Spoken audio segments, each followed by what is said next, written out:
नमस्कार दोस्तों, राधे कृष्णा ब्लेसिंग्स में आप सबका स्वागत है। शास्त्रों और पुराणों में गाय को पूजनीय स्थान दिया गया है।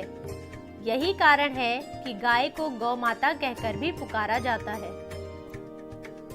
प्राणी जगत का गाय एक ही मात्र पशु है जिसमें 33,000 देवी देवताओं का वास होता है। गाय का दूध जितना अधिक स्वास्थ्यवर्धक है, उतना शायद ही किसी पशु का दूध लाभदायक है। इसके अतिरिक्त गाय के पंचगव्य का भी विशेष महत्व है। धार्मिक पूजा में भी पंचगव्य का प्रयोग किया जाता है। इतना ही नहीं, गौमूत्र और गोबर से भी विभिन्न प्रकार के कीटनाशक का प्रयोग होता है। सनातन धर्म में गाय को लक्ष्मी स्वरूप माना गया है, इसलिए ऐसा कहा जाता है कि गाय की सेवा करने से घर परिवार सुखी संपन्न रहता है।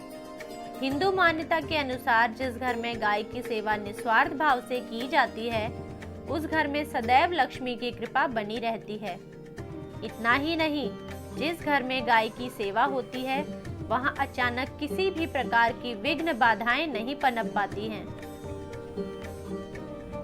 शहरी परिवेश के कारण गाय को पालना तो संभव नहीं होता है, लेकिन इससे जुड़ी कुछ मान्यताओं का पालन लोग अवश्य करते हैं। शास्त्रीय मान्यता के अनुसार शहरों में गाय को रोटी खिलाई जाती है, लेकिन आजकल गाय को रोटी खिलाने का प्रचलन बदल गया है।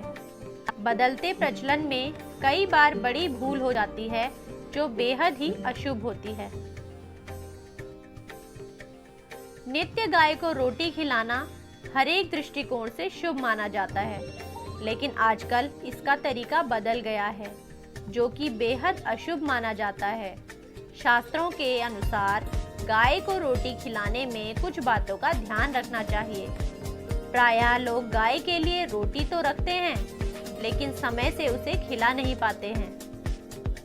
कई बार तो गाय के निमित्त रखी गई रोटी 2 या 3 दिन बाद खिलाई जाती है।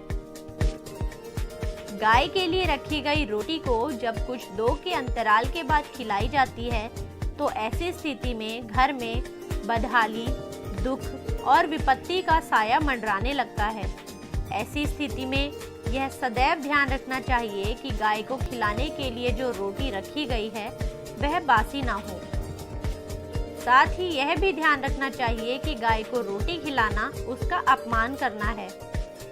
गाय का अपमान करना परिवार में विपत्ति लाना है। इसलिए यदि आप भी ऐसा काम करते हैं, तो आज ही यह आदत बदल डालें।